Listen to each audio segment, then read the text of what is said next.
Well, hey guys, how you doing? God bless you. It's Felix here.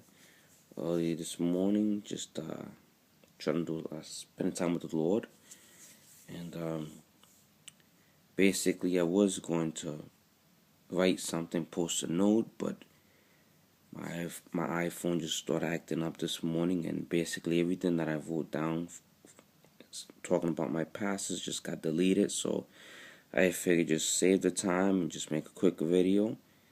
And I just want to say that really appreciate the passes God has given us.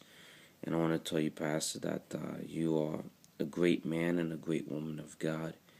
What makes you a great man and a woman of God is that you don't candy coat it, you tell it to us straight, just like a father, and a mom.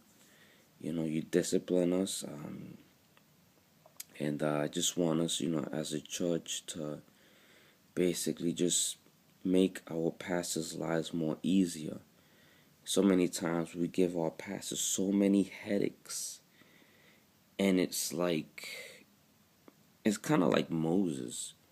When the people were constantly complaining to Moses and giving Moses a bad headache, we don't think about it, but sometimes that's how we give our pastors a bad headache, and we shouldn't. We should just submit to them, and when they tell you to do something, let's just abide by it. I mean, they hear from God, you know. I mean, I know, our pastor, I mean, it's bad enough, I mean, a lot of the gray hairs that they have, who do you think has given it to them? Hasn't really been so much their children, which probably has, but it's been more us as a church, you know. And I just pray, let's just try to make our pastor's life a little bit more easier. I mean, he is pouring a lot. He loves you, and he's trying his best, and the Bible says that one day they'll have to give account. One day they're going to come before the judgment of God. And God's going to ask them, how were they? How did they behave? I don't want my pastor to be before God and say, well, God, they didn't listen to me. No, I want him to come before God and say, God, yeah, they were hard at times, but they were a great church. They really supported us. And I just, say, just thank God, I mean, a lot of pastors nowadays, they try to candy coat things because they want to lose their members. All pastors ain't like that, you know. So if you got a man and a woman of God that's willing to pour into you,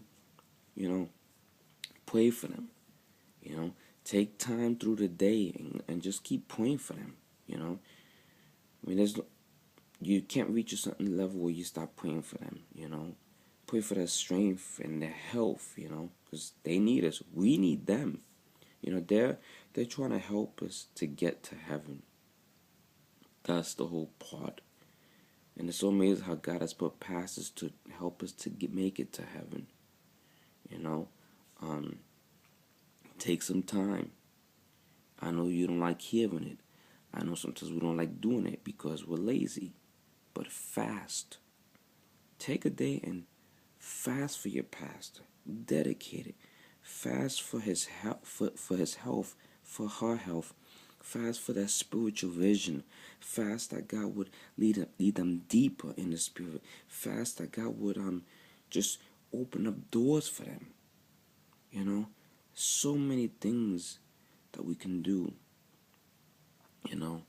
But I just want to say I really appreciate you, and I thank you so much for everything you're doing. I mean, how you put in the long hours and sometimes stay late, to counsel, families, counsel marriages. I mean,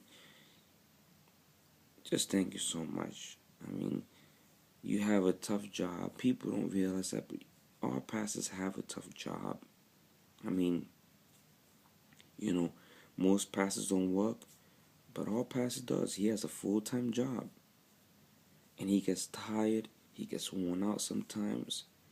He has to come to church and put up with us. He loves us. Let's get behind the man of God. Let's just truly really support him. Let's start pouring in. Instead of them always pouring into us, let's us as a church, let's start pouring into them. You know, Pastor, what can I do for you? What can I do to make your life more easier? How can I serve you? You know, the little things, you know, it's just the little things. God bless you. Hope you have a great day, Pastor. Hope you have a great day, the First Lady of the Pastor. I've always talked about that, the First Lady of the church. Well, hope you have a great day and be blessed.